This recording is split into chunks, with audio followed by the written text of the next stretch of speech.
Memphis Investors Group, and about when Jim Strickland took over in office, he had the Blight team come to our big meeting, and it was fascinating. We learned how many blighted properties there are in Memphis, Tennessee, and what we could do as individuals to try to help fight blight. And one of the things we're strong supporters of at Talk Shop is Rise to Read, and this is our way and Memphis Investors Group way to fight blight. We're fighting blight by getting second graders at third grade reading level by third grade. We're nipping blight in the bud.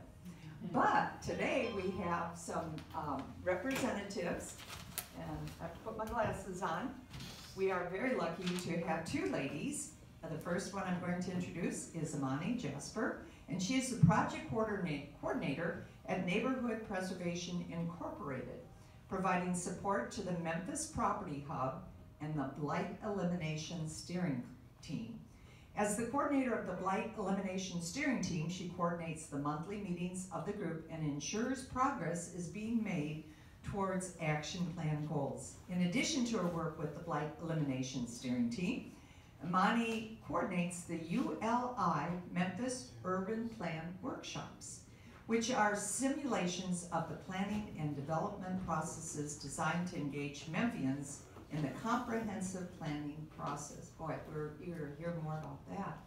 Since earning her bachelor degree with honors in urban and regional studies in 2016 and her master's in city and regional planning from Cornell University in 2018, Imani has continued to explore her various interests, adaptive reuse of buildings, property blight elimination, and robust community engagement. We also have Casey Middleton, and Casey Middleton has been a little humble in her bio, but she is an AmeriCorps Vista serving with Neighborhood Preservation Incorporated, and her background is in biomathematic feeds into the data analytics and blight elimination steering team work she performs, and she is filling in today. So we really appreciate Casey coming here to support Imani in the presentation this morning. So let's have a big hand for these fine ladies that are helping Memphis. Good morning. Thank you all very much for having us. We hope our presentation is helpful and educational and enlightening for you. If you want to learn more about the Urban Plan Program, I can speak to that a little bit later, but first we're going to get fun stuff out of the way with the Blight Elimination Steering Team presentation. Casey's going to kick it off with the description of the team and what we've been up to so far, and then I'm going to take over and talk about some current projects and some current opportunities for you to get involved in fighting property blight in your community. Yeah. Okay. So I'm going to start out telling you guys a little bit about blight in Memphis. So the causes of vacancy and abandonment in Memphis are big and widespread. So one of the biggest causes is the growth and expansion of our territory. As you probably know, Memphis is a really ginormous city space-wise, and we continue to grow and spread out, but our population has remained pretty stagnant throughout all of our growth. So that means that population density has really decreased over this time. And this leads to population shifts, which lead to like atrophy in our core neighborhoods in Memphis, and decreased property values from all of the vacancy and abandonment.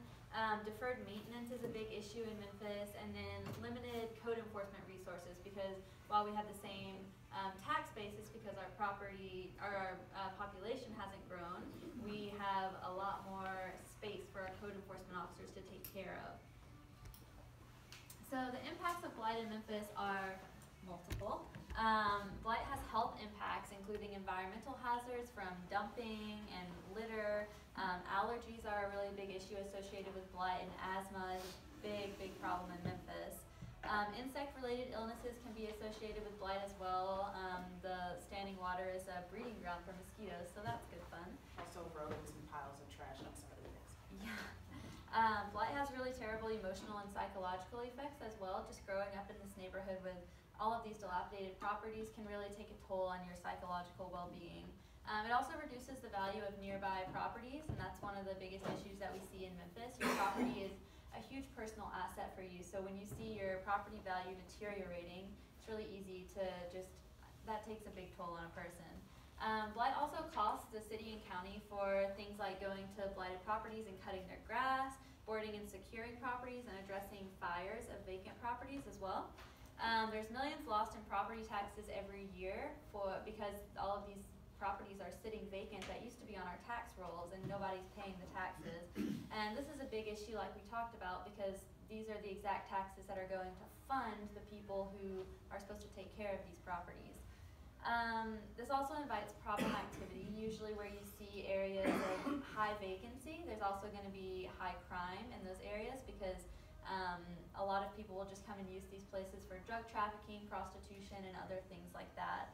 It hurts community morale, like we talked about, unmaintained trashy yards, general appearance and acceptability, and it might hinder the neighbor's effects to care for their property. If you see that your neighbor is not caring for their property, why should you upkeep your own?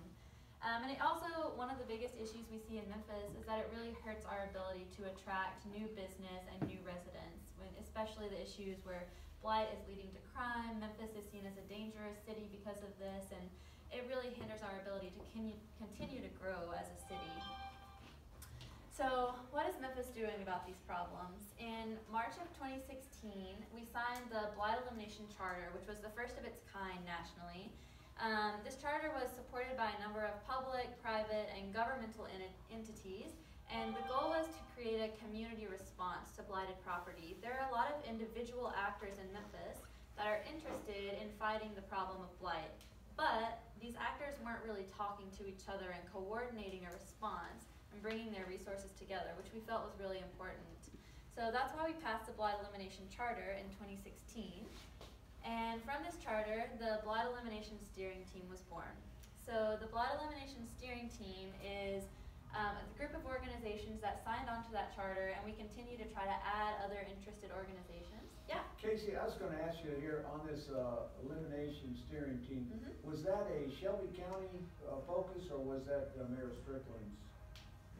Well, it was before Mayor Strickland's time, right? Yes, so our, as a part of B.E.S.T, there's members from both county and city agencies. I think that at the start, again, this is for more time as well, I think it was more of a city priority. Right. But in the past, there also have been participants from Shelby County Schools because there are a lot of vacant school buildings, and I think also there have been some participants from the health department.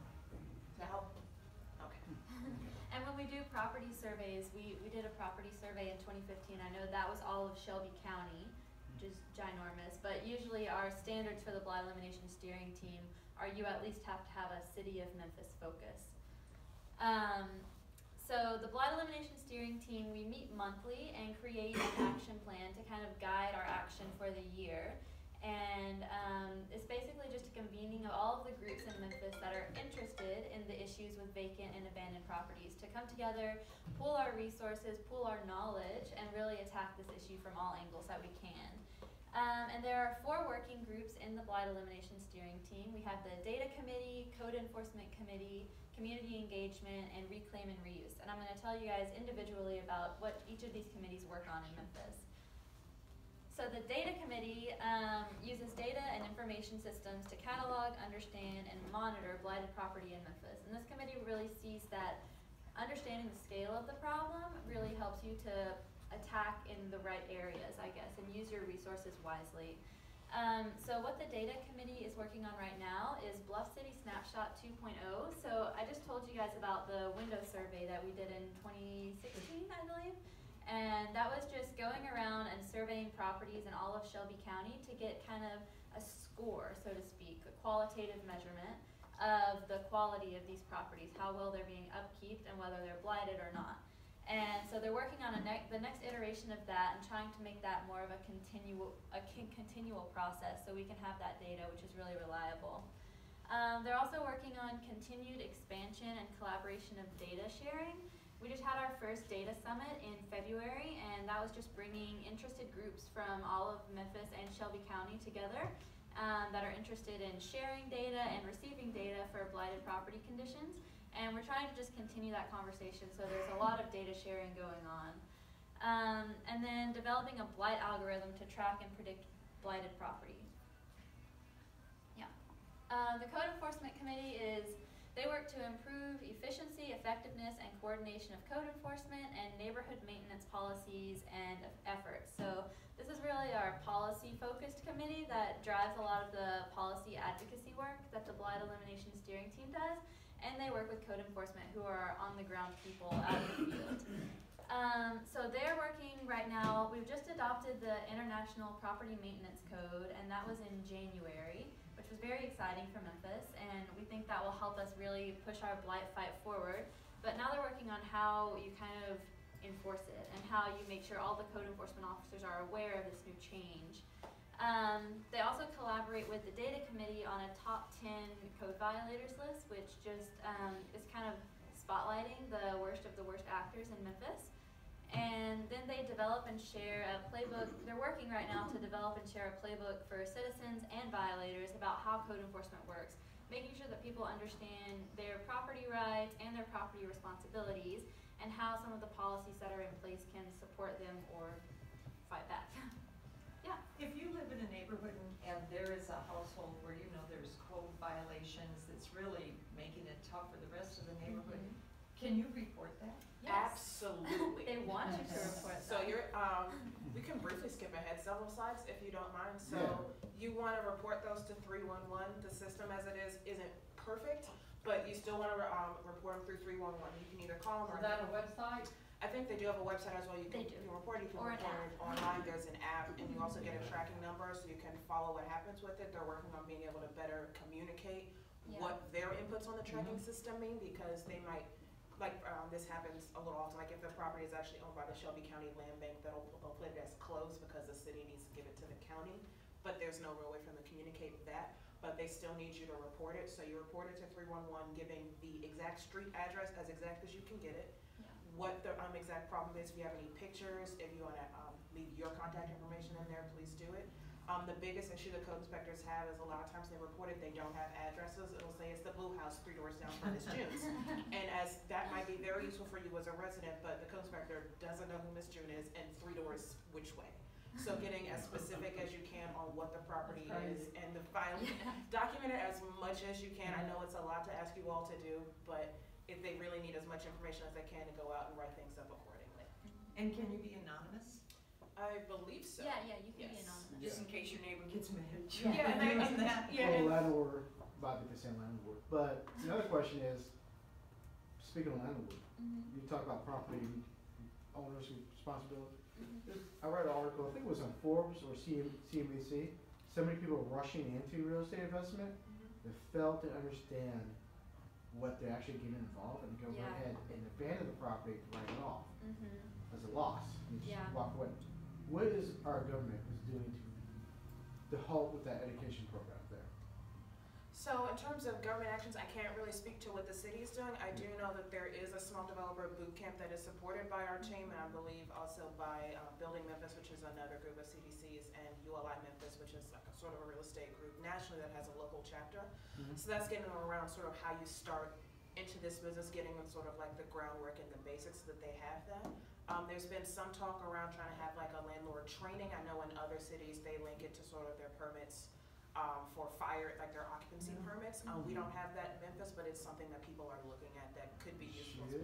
Yeah. I think it's a good idea too. I'm a landlord, so I think it's a good idea too. So I'm always interested in what the properties around my properties are looking like. Yeah. Right. Yeah. And I don't know if this will be part of your presentation, but one of the things that was staggering when we had this presentation 3 years ago is there were X amount of court step sales, but there were like 35,000 properties at that time that were on the tax. Okay. Yeah, that Yes. were available for tax sales. Yes, it's like I think 10% of properties that actually could be sold in tax sale are the ones that are actually actively being procured in tax sale, and it's a major issue. At that time, the Blight team said that was one of their main concerns, to speed up the process, make it Yes. more desirable for the investor to invest in And this I'm property. actually fixing to get to Okay, something let's that we're doing. That's Yeah, that's actually this committee's work. So Reclaim and Reuse work to promote organizations and policies that promote the reclamation and reuse of vacant land and buildings. So something they're doing right now is supporting the small developer boot camp, recognizing that these billion dollar developments coming in are great and they're good for growing the city, but small development is really important, especially at the neighborhood level, to maintain neighborhood character. And so they're trying to support locals who want to work in small development, which I think is really important. One of their biggest issues right now is supporting the path to marketable insurable title. So this is it has to do with what you're getting into, how these vacant properties that are owned by the land bank or that are in tax sale, they often have murky title that's difficult to insure, right? Because they are airship properties they've been walked away from, different issues like that. And so they're working on policy changes right now and working with title insurance companies to try to overcome these hurdles in Memphis, which we think will be really, really important to getting some of these properties back on our tax rolls. And then they're also working to develop and implement a version of the Vacants to Value program, which started in Baltimore, and they're planning to bring that to Memphis, which is kind of like a marketing campaign, I guess, to. So it's a marketing campaign. There's also a way that Baltimore, which also has a big vacancy problem, came up with to address the way to sort of have the targeted approach to turning around the vacant property issue in neighborhoods. So if this is a neighborhood we're going to focus on, the city is going to do a base amount of like infrastructure work or like bare bones help with the renovation to make it more attractive for people to buy them and reinvest. So how long has Baltimore been doing that? A few years. A few years, and see, I'm from Have they Maryland. seen a turnaround in those neighborhoods? They're working on it. We actually have had Michael Braverman, who's like the head of that department, came and spoke to us a couple of months ago. Yeah. So they're seeing some turnaround. They're seeing some growth in the city. I feel embarrassed for not knowing more about it because I'm from Maryland originally. So I feel like I should know what my neighbors in Baltimore are doing.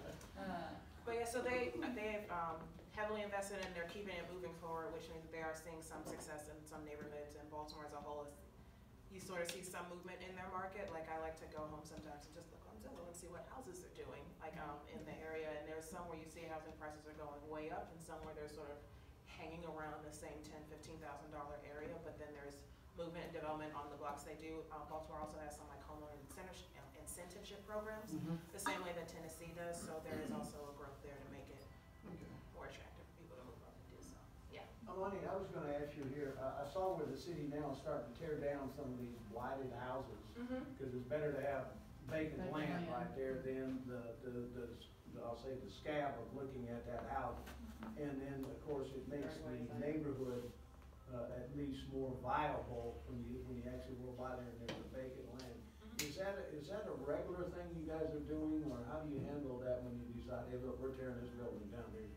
So when it comes to demolitions, I think it's sort of a complicated process. The city doesn't want to turn down something that can be fixed, right? It has to get to the point where we can't do anything with this but tear it down. Or it costs too much. Or it costs too much to tear it down. So you have things like if there's like a fire, that's a common one where just even the person that owns it is like, I can't do anything with this. I'm trying to figure out how to demo it, or the city will come in and demo it and send them the tax lien, which that's sort of a different process.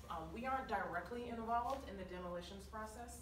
Okay. We're just trying to make sure that the Blight Authority Memphis, our local land bank, has the tools that they need to get properties processed quicker, get them back on the tax roll, figure out a way to give them to other people so that they aren't holding on to so many properties. I know Casey's also been looking at something interesting in terms of deconstruction versus demolition, which you all might be interested in. If you want. What is deconstruction? Yeah, So what's the difference? So my background is in biomathematics, and I'm really interested in environmental work and kind of saving our world from destruction. And I think that it's over 50% of Memphis's waste stream comes from demolition activity and a lot of construction work. And so there's a lot of really horrible and toxic stuff that goes into our landfills from demolition. And Memphis actually has a lot of really great older housing stock that's made from very good materials that are really in So it's desirable more like right now. like the reclaim and reuse Yeah, thing, right? so you Deconstruction. deconstruct the house instead of demolishing it, and you take it apart slowly, and it has more expenses because it's a lot of manpower and a lot of time involved as opposed to just a wrecking ball. But then you also get to sell or donate those materials and save Which them some from of them are the very waste lovely. stream. Yeah, because imagine if you had a fireplace that was original from when the house was built in 1910, or wood floors from the. Or like, Oh, yeah, no, Cooper Young no. area. Yeah. I agree, they got some beautiful woodwork Yeah, and in this area. those are sort of design trends that are in vogue. There's value there that we're sort of Right. throwing in the dump So there's value in it, and there's an environmental benefit as well. Mhm. So when you talk about donating it, would it go to like Habitat for Habitat Humanity? Restore is an option, and that's one of the biggest issues in getting the deconstruction market started, is having a market for these reclaimed goods. Where can they go? Because the Habitat Restore here in Memphis probably isn't big enough for any sort of real deconstruction push. Oh, I can see a definite market for that. Oh, yeah, I mean, definitely. high-end homeowners wanting the genuine- genuine stuff. Right. Yeah. I think you guys partnering up with like Memphis Investment Group would be good. Mhm. And then, eBay. Just shipping is I don't trust expensive. eBay anymore. I work for IT. I bought some hard drives on Oh there. dear, oh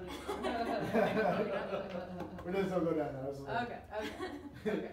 But yeah.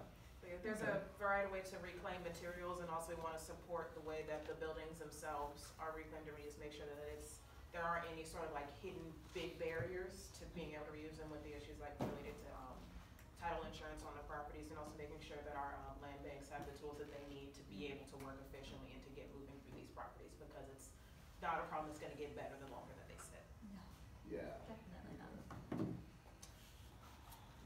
So the last committee I'll tell you guys about is our Community Engagement Committee, which work to engage neighborhood residents, businesses, and community groups as essential partners to resolve blighted property. So we understand that just the couple of local actors that we have at the table within the Blight Elimination Steering Team isn't enough. We really have to have community members working in their own neighborhoods to upkeep their own properties, and that's what community engagement really helps us with. So they work to establish networks and regular communication forum for neighborhoods. So part of what we're doing here today, talking with community groups and interested people. Yeah. So, y'all look at like Cooper Young, I mean, they're really invested in their area, and to me, that would be looking at and kind of modeling what they're doing to encourage that. Right. Could be a great way. I don't know if that's something y'all ever consider. Mm-hmm.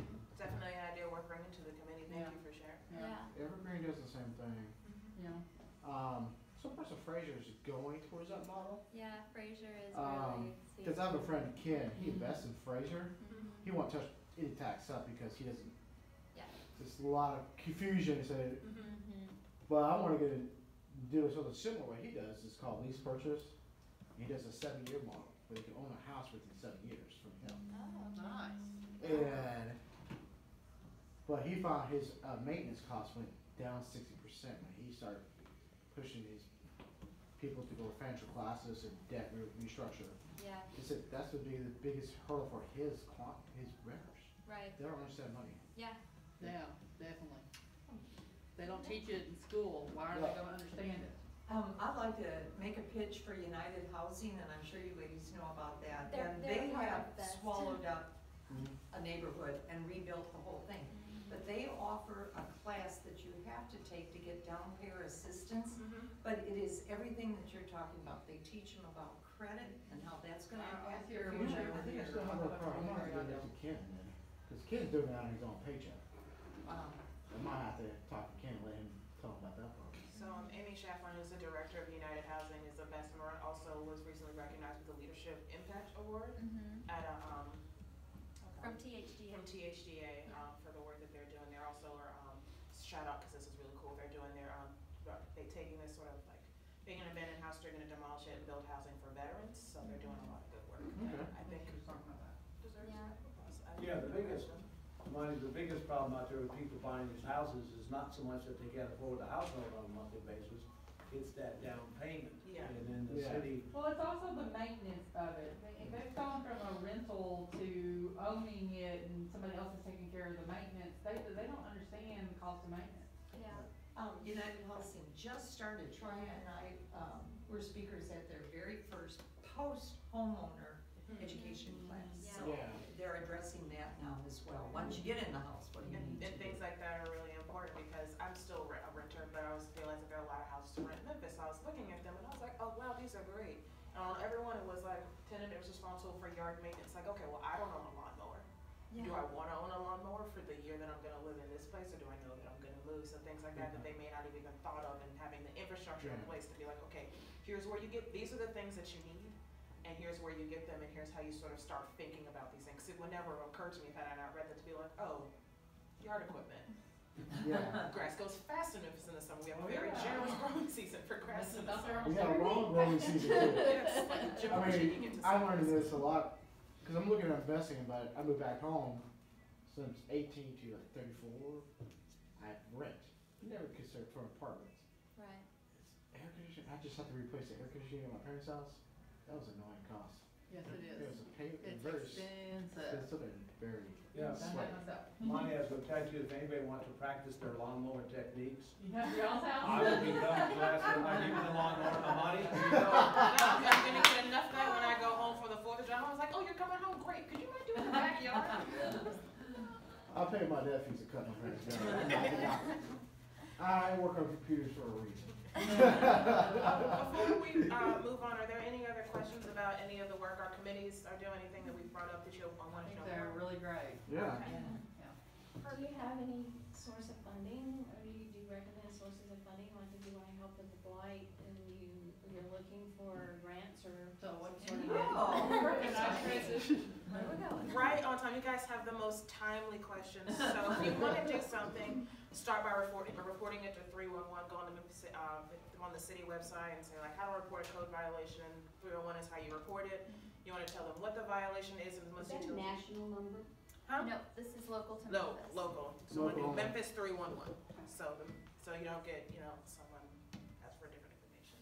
Okay. But if you say you wanna do something, you wanna it's a project that needs funding, you're trying to figure out how to get money for it, how do we do that? You can start with crowdfunding measures. You wanna take a moment? Yeah. So crowdfunding, that can be through a variety of websites. One is through IOB, which stands for like In Our Backyard. They're sort of promoting neighborhood projects. This one for the school learning garden in the Carnes-Galloway area. There have been crowdfunding efforts around board ups where they wanted to do a board up of a vacant building, but also have like art on it because, as we all know, if a building is open to entry, casual entry by any man, woman, child, possum, stray dog, you name it, it's not gonna go well in there. And if someone wants to buy it, that's a whole other list of things that they then have to address.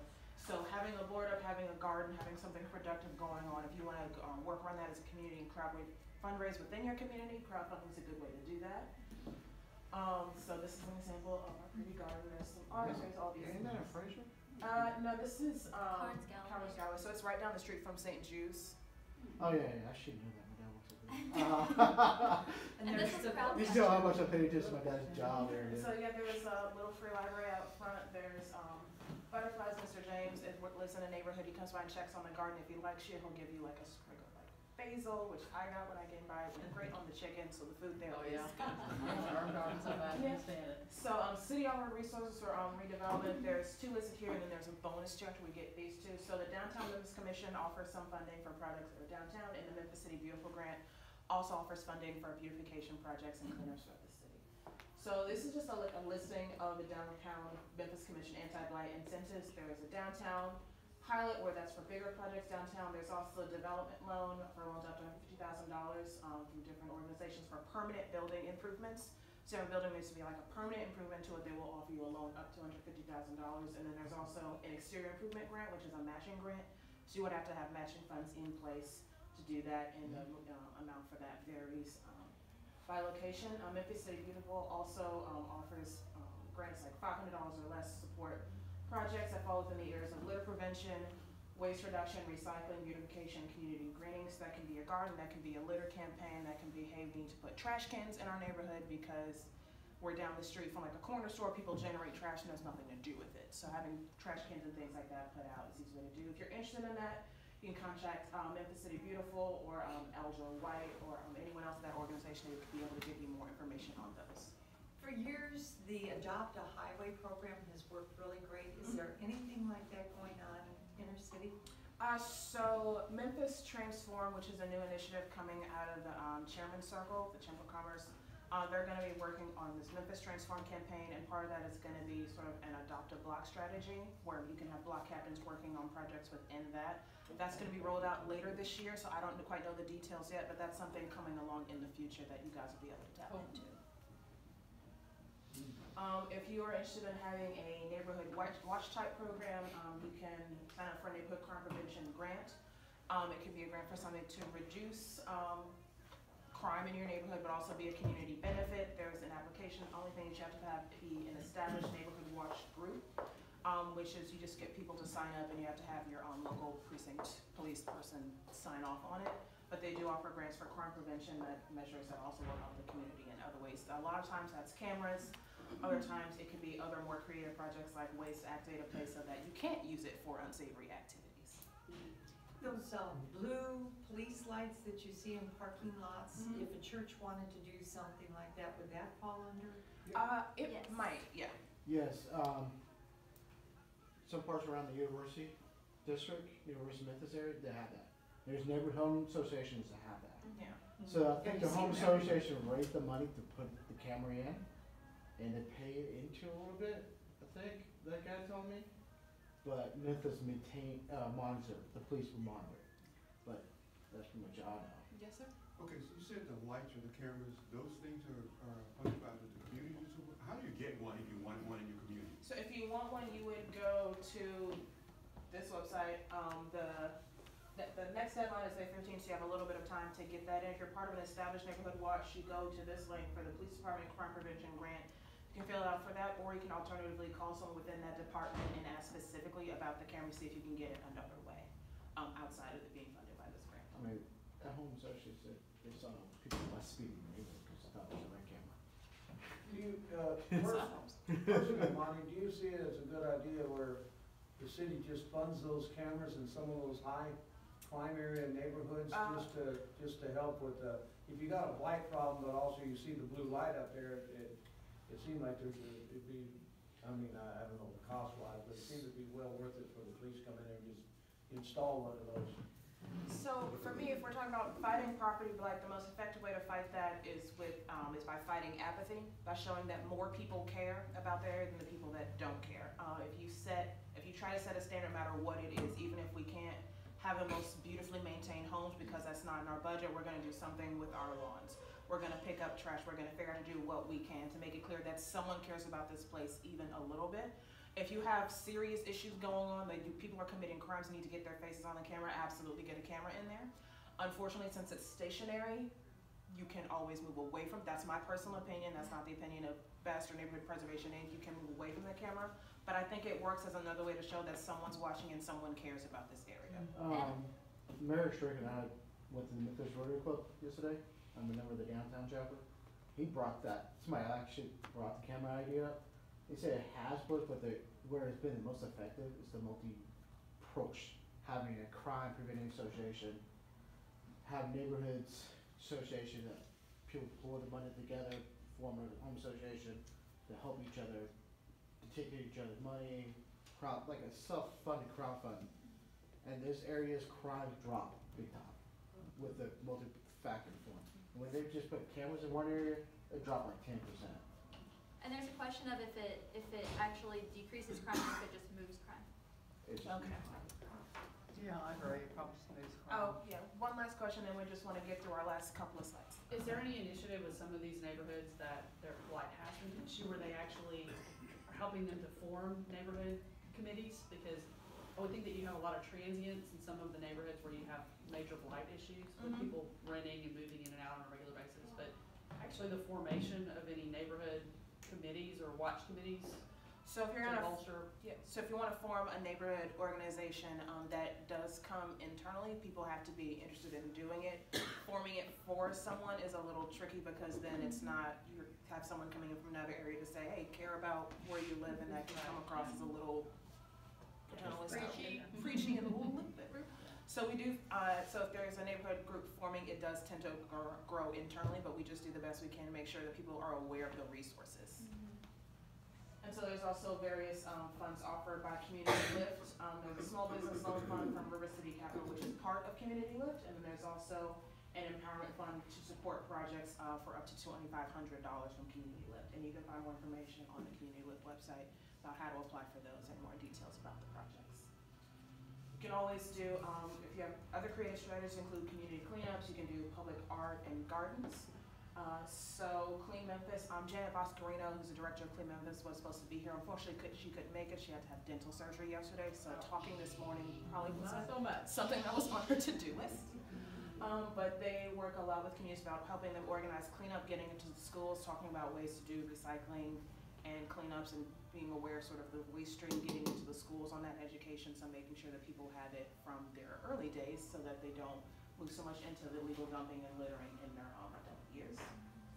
Memphis City Beautiful also will help with community improvement grants. They also have a tool bank program where if you're a group that's doing your own cleanup, you just really need some tools and you can't afford to buy them. They have a tool bank that can bring out, you can use things. That's nice. Yeah.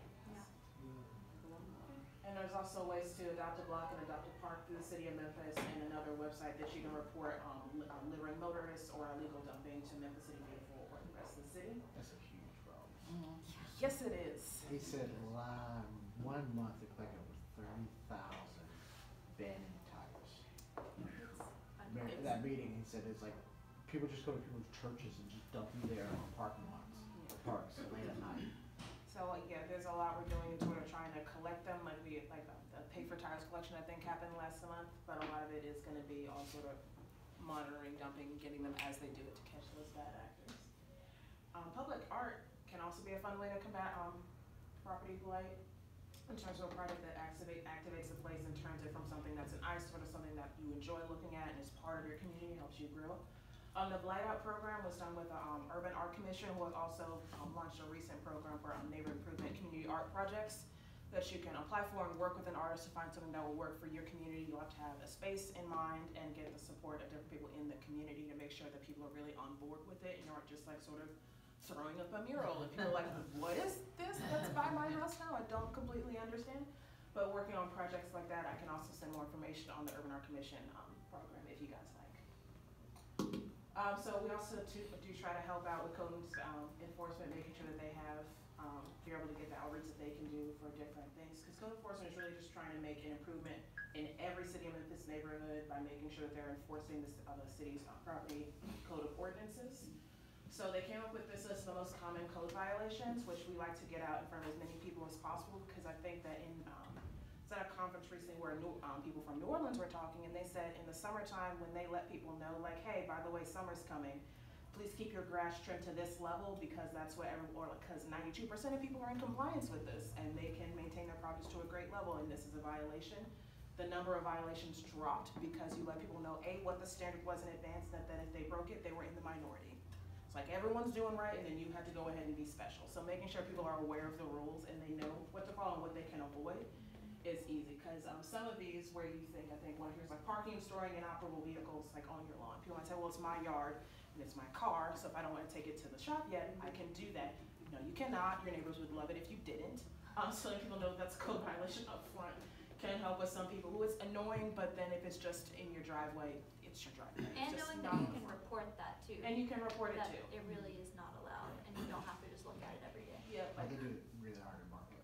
When next time you're in a junkyard. You know, insurance companies are arm in arm with you, and I used to think we were tough because we would not insure a home where there were abandoned vehicles until I found out all of our guidelines are basically just adhering to city code. We're not the bad guys.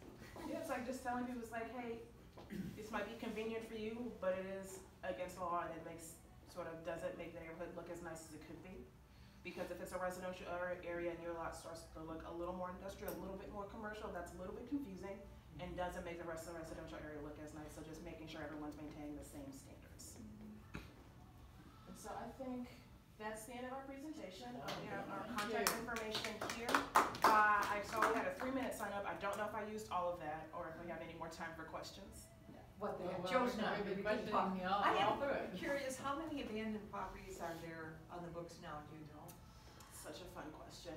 Commercial or residential? Residential. Residential. I think it was like, when I look at it, it looks like over 20,000 still. Well, that's less than 30,000. We haven't done the window survey, which is the real way to say, is this property abandoned or not, is surveying. So we can look at the data and get estimates of how many abandoned properties there are just based on things like code violations and property tax delinquency and Also different postal measures like vacancy, that. if mail's not getting delivered, that's an interesting one. Another thing about the survey, because I don't know if we went through in enough detail about that, a window shield survey is like, you're driving in a car, you're going down the street, you stop, you look at that house, is there a bunch of newspapers in the front?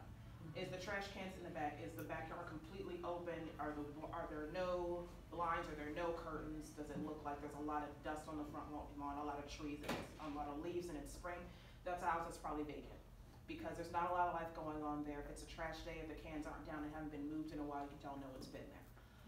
So there can be, we rank them on a 1 to 5, where 1 is like the cream of the crop, best house on the street, and 5 is, whoa, that looks haunted.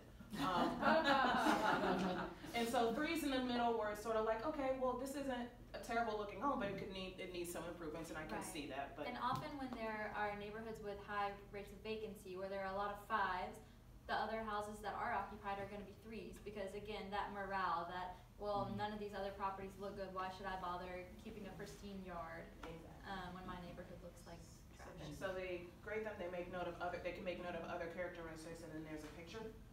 And that's how we do property surveys. That can be useful in tracking vacancy. It's also useful in tracking, like, how does our city's housing stock look? Because if you can do an updated one, like with Bluff City Snapshot 2.0, was mentioned in the committee section, you can know, okay, well, we had a whole lot more 5s when we did this the last time, and now we have a whole lot more, 3s and 4s, so there's improvement. Or in some areas, you can say it's going the other way. Wow, we need to look and see what's going on there.